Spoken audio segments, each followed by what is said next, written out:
Yo soy Carlos Vicente, del equipo 9, el cual estaremos hablando de lo que son las medidas de atención a la diversidad. Así que presten mucha atención, estén muy atentos al video, que tenemos un contenido muy interesante para cada uno y cada uno de ustedes. Dios le bendiga. Yo soy Carlos Vicente y le voy a hablar de lo que son las medidas de atención a la diversidad. Evaluación inicial para la toma de decisión. El enfoque de atención a la diversidad promueve un cambio de mirada del estudiante que no aprende a los recursos y ayuda pedagógica de distintos tipos, grado e intensidad que el sistema educativo en sus diferentes niveles y concreciones debe proporcionar a sus estudiantes para que construyan sus conocimientos y desarrollen las competencias esperadas. El primer paso es la evaluación diagnóstica. Esta evaluación es la evaluación que realiza el docente al inicio del año escolar. Cabe destacar que en esta evaluación se va a medir el grado de conocimiento que tienen los estudiantes. También con esta evaluación se pretende identificar lo que son las fortalezas y lo que son las debilidades que puede tener un estudiante o las oportunidades para mejorar. Esta evaluación la realiza el docente.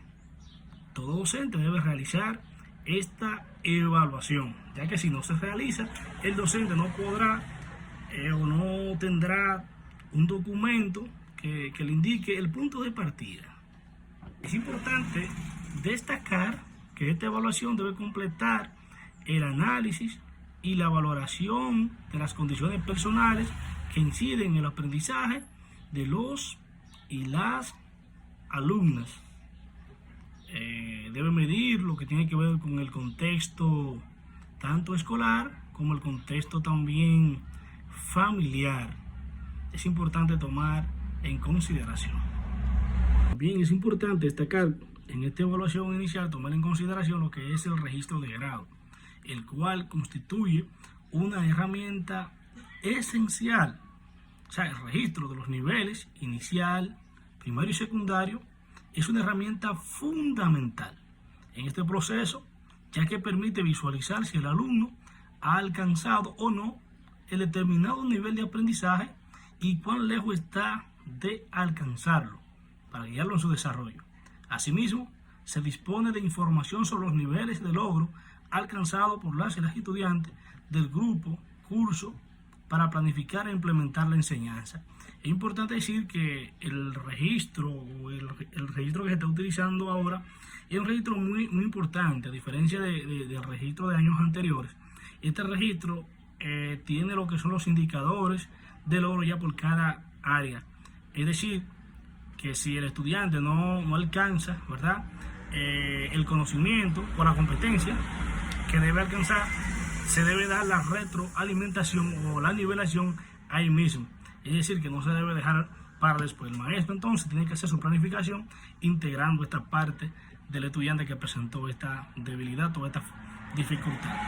La evaluación inicial debe contener los siguientes pasos. Por decir así, paso número 1, aprendizaje establecido en el currículo, niveles de logro y aprendizaje previo de los estudiantes en cada área. Esta información permite determinar el punto de partida o línea base y las ayudas que pueden necesitar los y las estudiantes para enfrentar con éxito los nuevos aprendizajes. Como le decía al principio, el maestro tiene que tener esta información, porque estas informaciones son las que le van a dar punto de partida. Con esto él va a conocer en dónde tiene que reforzar, cuáles son los contenidos que tiene que trabajar, ¿verdad?, con el estudiante. Algunos aspectos, ¿verdad?, sería el aspecto sociofamiliares, consideración de los antecedentes socioeconómicos y culturales del contexto familiar y las estudiantes, con especial atención a los apoyos, expectativas y vínculos de la familia con el alumno. ¿Quiénes participan en la evaluación inicial? Bueno, las y las docentes. Es importante saber también quiénes son los que participan en lo que es la evaluación inicial. Es importante tener esta parte clara. Bueno, en la evaluación inicial participa el docente del aula, quien tiene la responsabilidad de poner en marcha la evaluación inicial en colaboración con otros profesionales de apoyo como son orientadores, psicólogos, maestros itinerantes, maestros de apoyo, en la medida que el establecimiento cuente con estos recursos humanos. El equipo de gestión debe definir los procedimientos, instrumentos y formas de comunicar los resultados que se utilizan en cada nivel educativo. Otro aspecto importante a tomar en cuenta es el resultado de la evaluación inicial o la evaluación diagnóstica, como nosotros queramos llamarle. El conocimiento obtenido sobre los diversos niveles de logros existentes al interior del grupo o curso, la forma de interacción entre profesores y estudiantes, y entre estos últimos, las diferencias individuales en cuanto a intereses, capacidad, ritmo y estilo de aprendizaje, así como la reflexión sobre el currículum y la valoración de las prácticas pedagógicas, permitirán al profesorado planificar procesos de enseñanza-aprendizaje adecuado a la diversidad de estudiantes, como las medidas que describe el capítulo 3 de lo que es el libro, ¿verdad?, que estamos estudiando, de lo que son medidas de atención a lo que es la diversidad. Una vez ya hemos completado lo que es la evaluación diagnóstica, vamos a ver cuál es el curso de acción a partir de los resultados de lo que es la evaluación inicial. El análisis de la información recogida en la evaluación inicial dará lugar a la activación de diferentes acciones y procedimientos. Estos no son excluyentes ni implican necesariamente una secuencia prefijada de la toma de decisiones.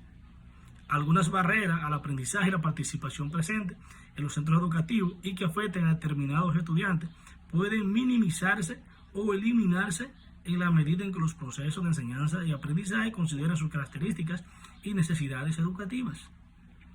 Ante la detección, se deberán movilizar todas las estrategias y los mecanismos y los recursos con que cuenta el centro educativo para apoyar a los aprendizajes de estos estudiantes, entre ellos sus propios compañeros, los equipos de apoyo de inclusión, los profesionales de orientación y psicólogos, profesores de apoyo, asistentes de aula, profesionales psicopedagógicos de los centros de recursos para la atención a la diversidad, CAD, y las medidas expuestas en el presente documento. Desde esta perspectiva, los apoyos deben orientarse principalmente a personalizar las experiencias de aprendizaje con un adecuado y equilibrado nivel de desafío según la potencialidad de los y las estudiantes y proporcionar todas las alternativas disponibles de presentación y ejecución. El proceso de seguimiento se sustenta en la evaluación continua que desarrolla él o la profesora con el objetivo de llevar un registro de los procesos de grupo, curso, de forma complementaria, sin implementar un proceso de seguimiento específico para estos estudiantes, a fin de llevar un control de sus progresos y evaluar periódicamente las actividades de las decisiones y apoyos adoptadas, los indicadores clave para valorar el proceso, los cuales son planificación de aula, la cual refleja la diversidad de características y necesidades educativas que se manifiestan en el curso. Los progresos en el aprendizaje de los y las estudiantes se evalúan de forma periódica y se lleva un seguimiento específico de aquellos estudiantes que requieren mayores apoyos. La planificación del aula se revisa sistemáticamente y se ajusta en función del proceso de los y las estudiantes. Muchísimas gracias. Yo soy Carlos Vicente del equipo 9. Gracias. Mi nombre es Carmen Fiol Pérez de Olio. Yo le voy a estar hablando sobre las características que desarrollan los estudiantes del nivel inicial, que va desde los 45 días de nacido hasta los 6 años. Esta característica se divide en dos etapas. La primera etapa es de los 45 días hasta los 3 años de nacido, donde ellos establecen relaciones de apego con los demás mientras crecen, desarrollan el lenguaje, el cual inicia con el llanto y terminas logrando sus primeras frases. Después logran pasar del gateo a caminar, luego a correr. A partir de los 2 años buscan llamar la atención de una figura adulta. Disfrutan jugar solo.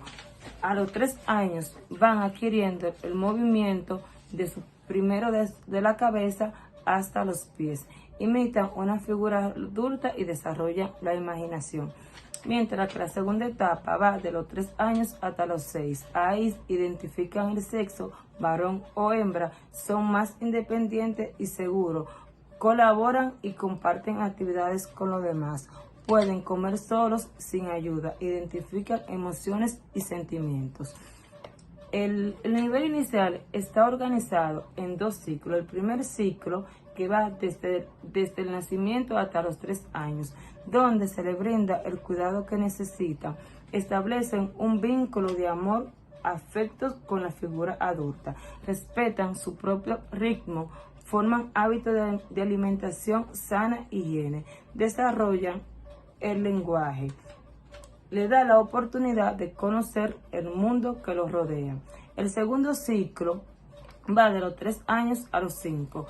Avanzan en el dominio del lenguaje, logrando una mejor comunicación oral y escrita. Un desarrollo físico que implica movimientos más seguros y coordinados. Logran una buena interacción con las demás personas. Permite la exploración a través de dibujos, gestos, juegos y palabras. El currículo inicial se fundamenta en el proceso de enseñanza-aprendizaje, que desde el enfoque histórico-cultural quiere decir que aprender es una acción interna y particular del sujeto. Esto porque moviliza sus capacidades cognitivas, emocionales y afectivas. Las medidas del aprendizaje, que es la formación de los estudiantes, que es medida por su contexto sociocultural. Por eso es imprescindible la interacción con sus padres y otras personas en diferentes elementos del contexto. El rol del estudiante, que es de naturaleza activa y curiosa. Y el clima del aula, que es el desarrollo de la relación que se produce en la clase y en el centro, que incluye el proceso de enseñanza-aprendizaje. Medina 198. Hasta aquí es mi exposición. Habla Kelvin Alcántara Reyes. Yo les estaré hablando de lo que es la organización del aula. La organización del aula y la planificación educativa para la diversidad son aspectos fundamentales en la enseñanza inclusiva. Esto implica considerar las diferencias individuales de los estudiantes y proporcionar múltiples formas de aprendizaje y de participación en lo que es el proceso de enseñanza-aprendizaje. En la organización del aula se pueden emplear diferentes modalidades de agrupamiento, como actividades individuales, en grupos pequeños o grupos grandes, con el objetivo de ofrecer una variedad y atención a los intereses individuales de cada estudiante. Además, es crucial planificar las actividades de manera que se puedan individualizar los aprendizajes y garantizar la inclusión y la participación de todos los estudiantes. La planificación de los procesos educativos para la diversidad implica seleccionar y organizar situaciones educativas de manera que se puedan lograr el mayor grado posible de participación y de aprendizaje de los estudiantes. Esto incluye incorporar actividades de evaluación inicial, asegurar la funcionalidad de los contenidos y emplear actividades abiertas para así ofrecer posibilidad de elección, entre otros aspectos que son de suma importancia. Si lo vemos desde lo que es el DUAP, el diseño universal para el aprendizaje, este se basa en la idea de que la diversidad es la norma y busca proporcionar múltiples formas de presentación, acción y expresión, así como múltiples formas de implicación. Esto se traduce en ofrecer distintas modalidades de enseñanza y expresión para garantizar que todos los estudiantes puedan acceder al contenido y participar activamente en lo que es el proceso de enseñanza-aprendizaje. Cuando hablamos de de facilitar múltiples formas de implicación. Esto se refiere a las diversas formas en que los estudiantes pueden participar en situación de aprendizaje y los diversos modos en que se motivan e involucran en ella. Al planificar es importante que los docentes se aseguren que todos los estudiantes estén en condiciones y puedan participar en situaciones de aprendizaje con un adecuado nivel de desafío. Es importante utilizar o diseñar estrategias de situaciones educativas que consideren y permitan distintos modos de participación. También es importante, los docentes deben de recordar, plantear alternativas de participación, algo que no solo será útil para el docente, también será útil para el estudiante. La enseñanza inclusiva requiere una planificación cuidadosa que considere las necesidades individuales de los estudiantes y ofrezca múltiples formas de aprendizaje y participación en el aula. Esto implica una variedad de estrategias pedagógicas que promuevan la diversidad y la participación de todos los estudiantes en el proceso educativo. Muchas gracias. Mi nombre es Carla Várez Ramírez y estaré hablando sobre estrategias pedagógicas. Las estrategias pedagógicas expresan diferentes formas de atención a la diversidad en relación con la organización social cooperativa y actividades y tareas diversificadas y simultáneas. Dentro de estas estrategias están juego de exploración activa, estrategias de socialización centradas en actividades grupales, el juego, la dramatización, inserción en el entorno, indagación ideológica o cuestionamiento, exposición de conocimientos elaborados, investigación para el aprendizaje autónomo, trabajo colaborativo, aprendizaje basado en proyectos y por último, aprendizaje basado en problemas. Además de las estrategias mencionadas anteriormente, existen diversas estrategias de enseñanza y aprendizaje que pueden ser implementadas en el aula y que deben ser seleccionadas tomando en cuenta las competencias que se pretenden desarrollar, siempre partiendo de las necesidades, intereses y conocimientos de los y las estudiantes, así como de sus actitudes hacia el aprendizaje. Dentro de estas están tutoría. Los y las estudiantes estudian con un docente especializado, con un especialista en comunicación, con un padre o madre voluntario o voluntaria, con un estudiante de mayor edad o con un miembro de la comunidad que pueda guiar su progreso en determinada área. Tipos de tutoría: diseño y ejecución de proyectos avanzados, exploración en determinados ámbitos de trabajo, desarrollo efectivo y combinación de objetivos. Preguntas variadas. En las discusiones de clase y en las pruebas, los docentes varían las clases de preguntas formuladas a los y las estudiantes sobre la base del grado de dominio, de competencia e intereses y estilos de aprendizaje. Tareas escalonadas. Actividades multinivel. El docente planifica las actividades y tareas de acuerdo a los niveles y grados del dominio de las competencias de los estudiantes. Otra de las estrategias son los contratos. Los contratos pueden establecerse entre el estudiante y el docente. En ellos se describe la forma de completar las tareas y usar correctamente la libertad para diseñar y realizar trabajos programados. Y por último, pero no menos importante, está la condensación. Es un proceso en 3 pasos para diagnosticar lo que ya sabe el estudiante sobre el material que va a estudiar y lo que aún necesita aprender. Planificar para que aprenda lo que no sabe y reforzar lo que ya sabe. Planificar para que dedique el tiempo que le quede libre a un estudio complementario o acelerado. Las estrategias expuestas anteriormente No agotan las posibilidades del docente para crear nuevas estrategias, sino que se ofrecen como referente. Cada situación es especial, cada alumno es diferente, entonces el docente debe buscar estrategias que se adapten a esa situación. Pero aquí nos ofrecen unas cuantas, las cuales nos pueden servir bastante. Muchas gracias. Hasta aquí mi aporte. Mi nombre es Claribel de Olio. Le voy a estar hablando sobre evaluación de los aprendizajes. En un currículum que es basado en el desarrollo por competencia, la evaluación es una guía para los actores del proceso acerca de la eficacia de la enseñanza y de la calidad de los aprendizajes. La evaluación persigue identificar lo que los estudiantes han logrado y lo que le falta por lograr.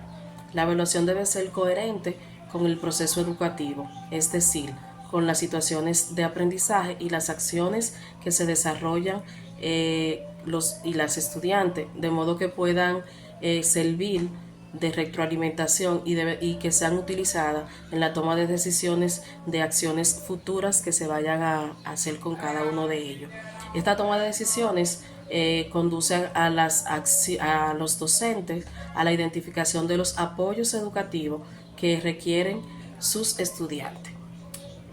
Deben tener clara la evaluación, la finalidad de la misma, desde el punto de vista de la diversificación de la enseñanza, establecer el nivel de logro de cada estudiante con respecto a su destreza, conocimientos más relevantes, utilizar información para la revisión de las prácticas educativas, es decir, que lo que se identifica en las evaluaciones puedan utilizarse en las planificaciones para luego ponerlo en práctica y que sirva para ayudar al alumno o al grupo de estudiantes a poder mejorar.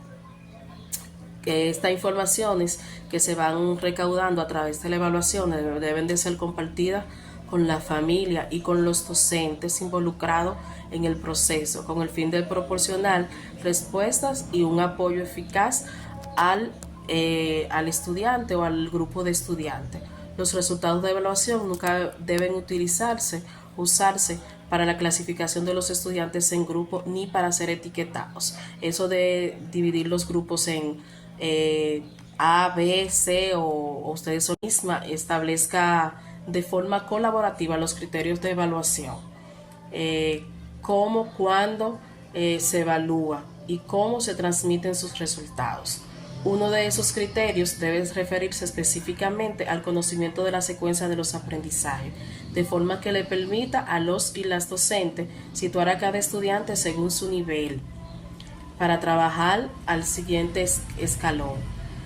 Se debe determinar la forma de elaboración de los informes de la evaluación. Eso es específicamente para lo que para lo que nos sirve la evaluación, para que podamos saber en dónde está cada estudiante y podamos a partir de ahí entonces irlo llevando hasta donde se debe llevar y que puedan lograr hasta donde ellos puedan llegar. Los alcances de los aprendizajes de los estudiantes están expresados en los indicadores de logro. Las situaciones de aprendizaje que plantea el docente y las acciones que realizan los estudiantes deben estar relacionadas con esos indicadores. Todo debe ir de la mano, tanto lo que plantea el docente como las acciones a realizar de los estudiantes para que así puedan visualizarse esos indicadores del logro, lo cual van reflejando los pasos para el dominio de los conceptos, procedimientos, actitudes y llevan a la funcionalidad. Los indicadores de logro no pueden ser ni minuciosamente desglosados ni muy generalizados. Si son muy desglosados, probablemente el maestro trabajará más sistemáticamente sobre un aspecto, aunque el estudiante esté interesado en otro. Si son muy cerrados, se entiende que todos los niños y niñas, todos los estudiantes de la misma edad deben pasar por los mismos aprendizajes, lo que no corresponde en lo que es la visión educativa de atención a la diversidad. Deben ser flexibles y deben adaptarse a cada uno. O sea, no es tal como está el indicador, así se va a trabajar, sino dar la oportunidad de que el estudiante pueda encajar en donde están sus intereses y dependiendo de la necesidad que tenga. La evaluación que se fundamenta exclusivamente en el registro de la procedencia o de la ausencia de una habilidad o concepto dificulta la interpretación de los niveles de dominio de lo aprendido, lo que a su vez dificulta la selección de los apoyos educativos pertinentes a las necesidades de los estudiantes. Por eso es importante que el centro educativo establezca forma de sistematizar las informaciones con respecto a las diferentes evaluaciones de los aprendizajes.